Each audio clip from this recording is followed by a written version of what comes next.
কলকাতায় ফের নার্সিংহোমে শ্লীলতাহানির অভিযোগ, গ্রেপ্তার এক স্বাস্থ্যকর্মী। রাজ্যের স্বাস্থ্য ব্যবস্থায় ফের উঠছে প্রশ্ন। এক নার্সিংহোমে অচেতন অবস্থায় ভর্তি এক মহিলার শ্লীলতাহানির অভিযোগ উঠল এক স্বাস্থ্যকর্মীর বিরুদ্ধে। অভিযোগের ভিত্তিতে অভিযুক্তকে গ্রেপ্তার করেছে কলকাতা পুলিশ। ঘটনাটি ঘটেছে দক্ষিণ কলকাতার ইকবালপুর এলাকায় ইকবালপুর নার্সিংহোমে। অভিযুক্ত ব্যক্তি আব্দুল সুবহান, 33 বছর বয়স, এক নার্সিংহোমের গ্রুপ ডি কর্মচারী। পুলিশ সূত্রে জানা গেছে, অভিযোগকারিণী মহিলাকে 3রা আগস্ট ওই নার্সিংহোমে ভর্তি করা হয়েছিল পিত্তপাথরিতে পাথর অপারেশনের অস্ত্রোপচারের জন্য। ঘটনার সময় সকাল প্রায় 11:40। ওই সময় মহিলাকে সাধারণ ওয়ার্ড থেকে 3য় তলায় ডুয়াল কেবিনে নিয়ে যাওয়া হচ্ছিল। অভিযোগ, সেই সময় তিনি অচেতন অবস্থায় ছিলেন।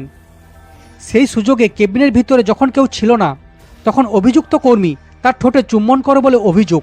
মহিলা কিছুটা সুস্থ হতেই স্বামীকে বিষয়টি জানান। সঙ্গে সঙ্গে ইকবালপুর থানায় অভিযোগ দায়ের করেন তার স্বামী। পুলিশ তৎপরতার সঙ্গে তদন্তে নামে এবং ভারতীয় দণ্ডবিধির নবগঠিত ধারা, ভারতীয় ন্যায় সংস্থা ধারায় মামলা রিজু করে। হাসপাতালের সিসিটিভি ফুটেজ খতিয়ে দেখে পুলিশ অভিযোগের প্রাথমিক সত্যতা পায়। এরপর সেদিন দুপুর 2:25 নাগাদ হাসপাতালের মধ্যে থেকেই অভিযুক্ত আব্দুল সুবহানকে গ্রেপ্তার করা হয়। আইনি প্রক্রিয়া মেনে তাকে আদালতে পেশ করা হলে বিচারক 7ই আগস্ট পর্যন্ত বিচার বিভাগীয় হেফাজতে নির্দেশ দেন। এই ঘটনা এমন এক সময় ঘটল যখন রাজ্যের হাসপাতালগুলিতে রোগী ও মহিলা কর্মীদের নিরাপত্তা নিয়ে একের পর এক প্রশ্ন উঠছে। সাম্প্রতিক মাসগুলিতে একাধিক হাসপাতাল থেকে উঠে এসছে শ্লীলতাহানি, নিগ্রহ, গালিগালার অভিযোগ। গত বছর আগস্ট মাসেই কলকাতার আরজিকর মেডিকেল কলেজের এক মহিলা ট্রেনি চিকিৎসকের ধর্ষণ ও খুনের ঘটনায় চাঞ্চল্য ছড়িয়েছিল।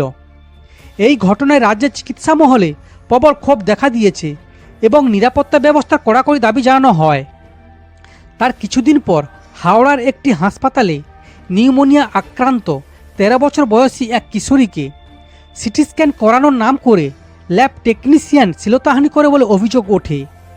এছাড়াও কলকাতার একটি সরকারি হাসপাতালে সন্তান ভর্তি থাকায় সেখান থাকা অবস্থায় 26 বছর বয়সী এক মহিলাকেও রাতের ঘুমের সময় শ্লীলতাহানির শিকার হতে হয়।